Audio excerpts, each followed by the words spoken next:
Hello book nerds, welcome to my channel, The Book Nerd. My name is Denise, and if you are a subscriber, I should say welcome back, and if you are new, you are welcome, and please make sure that you subscribe to my channel.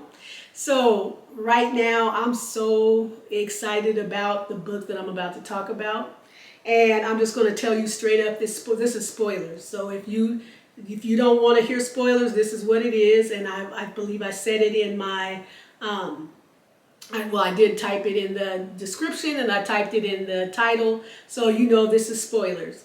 I am going to be talking about my first Freida McFadden book, and this is called The Housemaid. I've heard so much about this book. I've been told, Denise, you need to read Freida McFadden. I suggested for my sister, Tony, who has her channel, Tony Reads, to read Freida McFadden, and now she's taken off and read all kind of books. But this is, and I had purchased these books, a couple of the books, The Housemaid and Housemaid's Secret, and she ended up reading them before me. So anyway, I decided to start the new year reading this book, and it did not disappoint. I understand the hype. I will say that I gave it about 4.5 stars, so it's anywhere between that 4 and 4.5. The only reason why I didn't give it 5 is because, to me, it got a little bit long. And I feel like it could have wrapped up, maybe some, like in the first part, maybe it could have, not been as lengthy. And maybe I didn't really figure out the plot twist, but I kind of had an inkling close to it, but not close enough. Anyway, it was excellent. This book, I understand why people love her thrillers, and so let's talk about it. So first, as you all know, if you're probably listening to this, you've read the book, because I'm sure if you didn't read the book, you don't want to hear spoilers. But as you know, this book is about Millie. She is an ex-con, and she has gotten a job as a maid to a rich family, the Winchesters. And she wants to keep this job because she doesn't want to go back to prison if, she doesn't keep a job, but she already had lost her job, I believe, at a restaurant, and she didn't tell her probation officer, and then she was living in her car, and so she needed to get out of that car, and she needed a job, and so she gets this job with the Winchesters. You have Millie Winchester, who is the woman, the wife of the house. You have Andrew Winchester, who is the husband, the man of the house, and then you have their daughter, Cecilia, or CeCe, who of course is the daughter of the house. And you have, those are the main characters. Of course, Millie is the main character. And Millie, or excuse me, did I say, I don't know if I said that right. I don't remember if I said her name is Nina. Nina is the woman of the house. Y'all excuse me, because I stayed up till 4:20 a.m. to finish this book, so I'm a little delirious. But Nina is the woman of the house, Nina Winchester. And so she hires her, and of course she's the one that's kind of, making sure she does everything she needs to do, like cook, clean, and take CeCe to practices or pick her up from school and sometimes babysit her. And so everything's, it kind of starts off well, but just like within a short period of time, it gets weird. Nina starts doing crazy things like messing up the house on purpose. So Millie comes downstairs and sees her just throwing stuff on the floor like milk and everything. She leaves everything nasty. And at first she's always impeccable, Nina is, and she's wearing white all the time and her hair is perfect. But then Millie starts noticing that she's starting to look a little more unkempt, and her shirts are kind of wrinkled, and her hair, she's growing, color in her roots, and her roots are getting dark and all of that. Meanwhile, Andrew's like this perfect idea husband, and he just, he deals with Nina, and even though she's doing all this crazy stuff, he just loves her, and he's nice to Millie, the maid, and he helps her when she's overwhelmed with the expectations of Nina and all of that. So, and then you have the daughter. She's, I think, about 9, and she dresses, as the book described, like a ghost kid or something like that.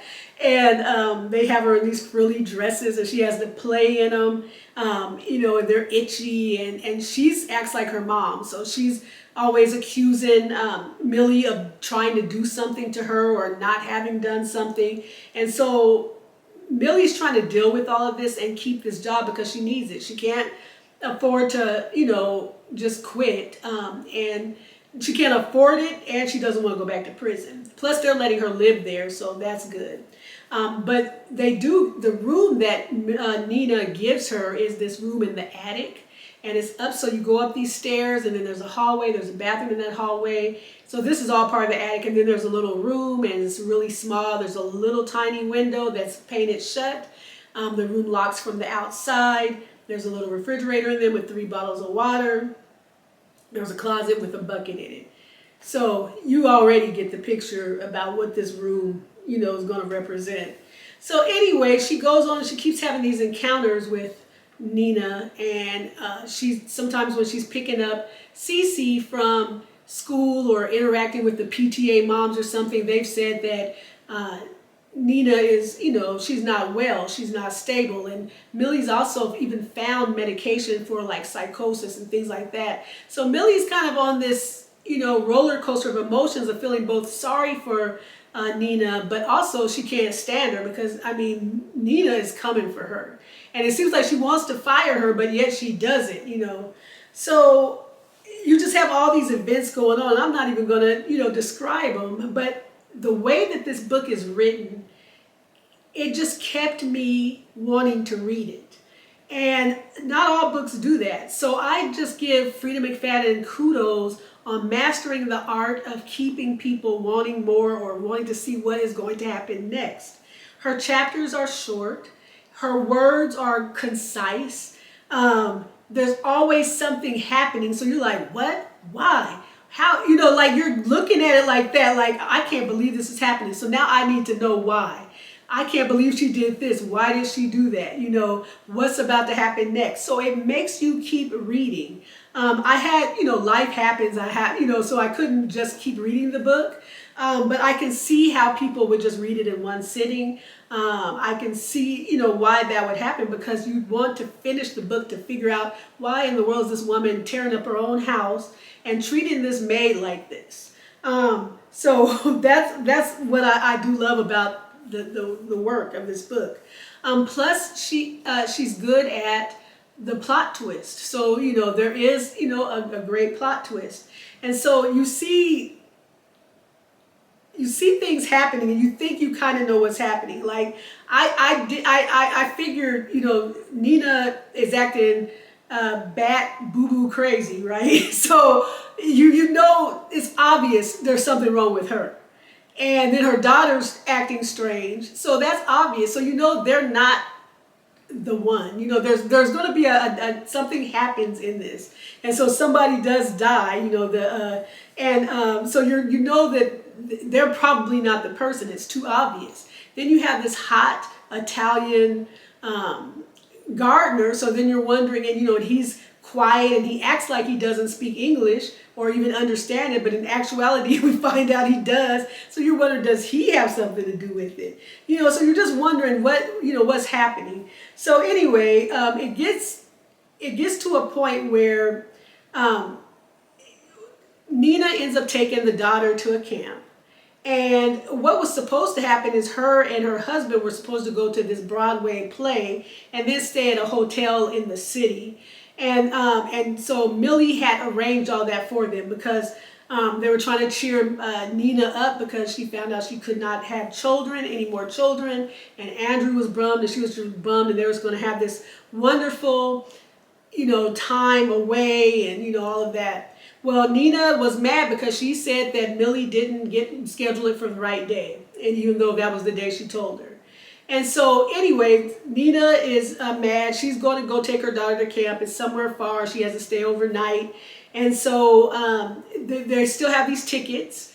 And so Andrew is, going to give the tickets to Millie, the maid. And Millie's never been to a Broadway play. So he gives them to her. She's like, she doesn't want to go. She doesn't have any friends. She doesn't want to go by herself. So, of course, he's going to go with her. They end up going to dinner. Her dress accidentally keeps coming up her legs. Ooh, and she acts like she's so, oh my goodness, I don't want to do that in front of him and everything. Even though throughout the whole book, she's talking about how fine he is. And then they end up going to dinner after the play, and then he gets drunk. They're too drunk to drive. They go to the hotel. You know what happens next. So what we think is going to happen is, Nina's going to find out. She's mad. She wants to leave him or whatever. What ends up happening is she does find out. She reveals that she knows that Millie is an ex-convict. But Andrew's the one that actually puts Nina out. So he gets rid of her. Or not gets rid of her, but he tells her to leave, that the relationship's not going to work. He's tired of how she's acting. It doesn't really have anything to do with Millie the maid or whatever. So anyway, she leaves, and Millie,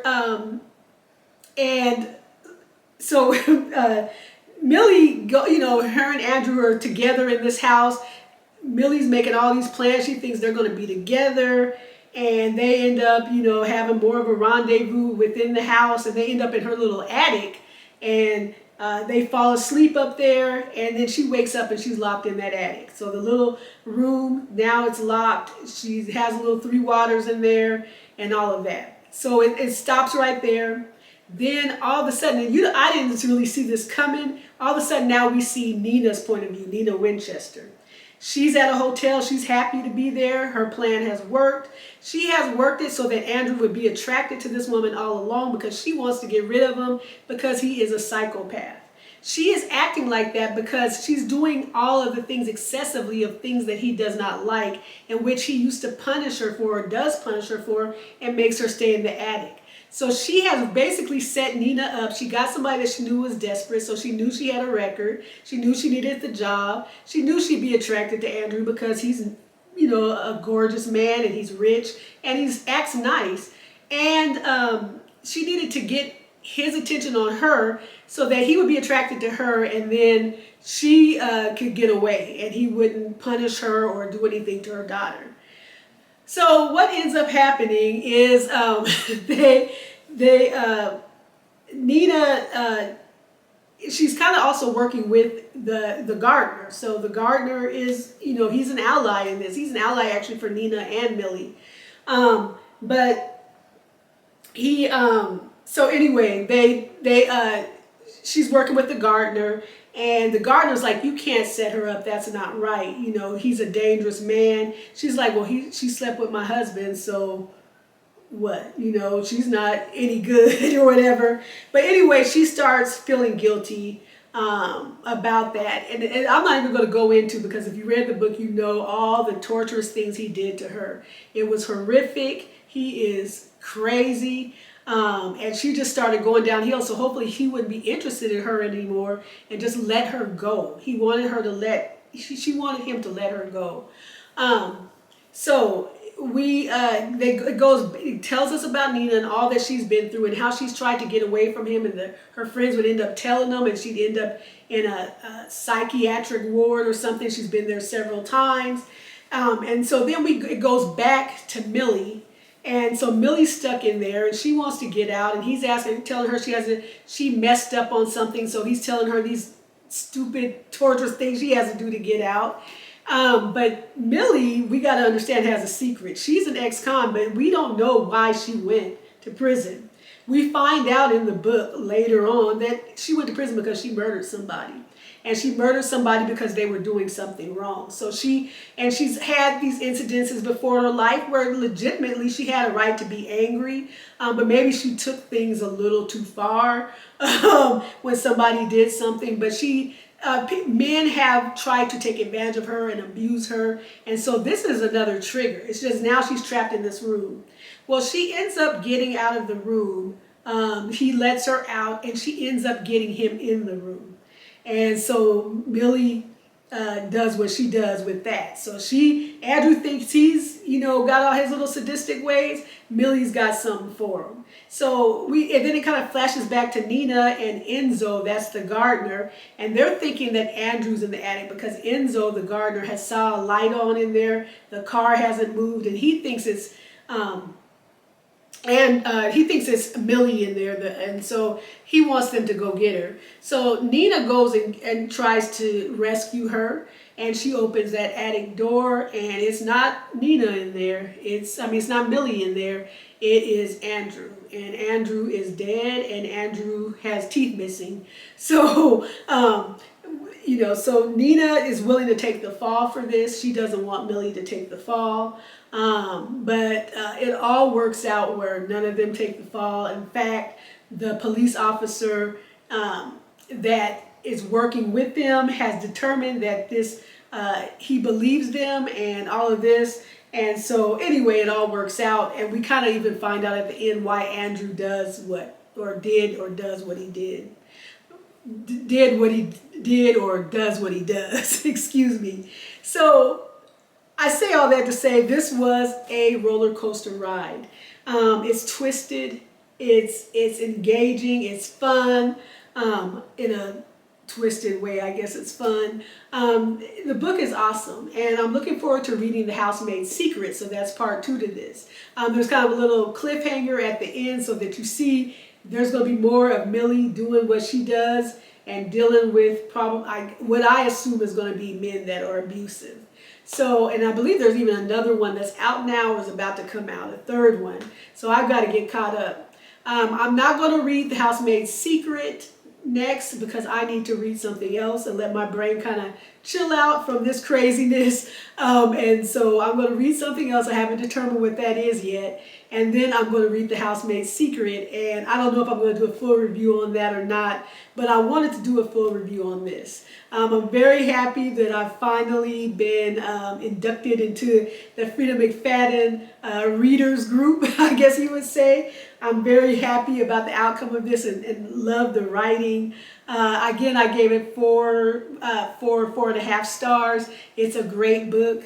And if you like thrillers, I highly recommend you read it. I've heard someone refer to it. I think it's CeCe, one of the booktubers that I follow. She referred to this, I think, as a pop thriller, and I can see that because it is kind of pop, and it's fast. It's easy to read. It's more light, light not necessarily in content, but light as in just a lighter read. It's fast and quick, and it's not too long and all of that. But yeah, so anyway, I highly recommend this book. I'm happy to be able to talk with this book about this book with you. I would love to hear your comments and your thoughts on the books, your thought on the characters. The characters are just so interesting. Nobody is perfect in this book. Everybody is flawed. Everybody has some type of way about them, and it just makes the book that much better. Even though Millie kind of got on my nerves, Nina was a horrible boss, but I don't, I hate the, sleep with somebody's husband. I hate that. But, it makes for interesting reading when the wife wants to get back at you. So anyway, let me know how you like this book, and I'm looking forward to talking with you about more Freida McFadden books. I hope you have an awesome day. Be blessed and be book nerdy.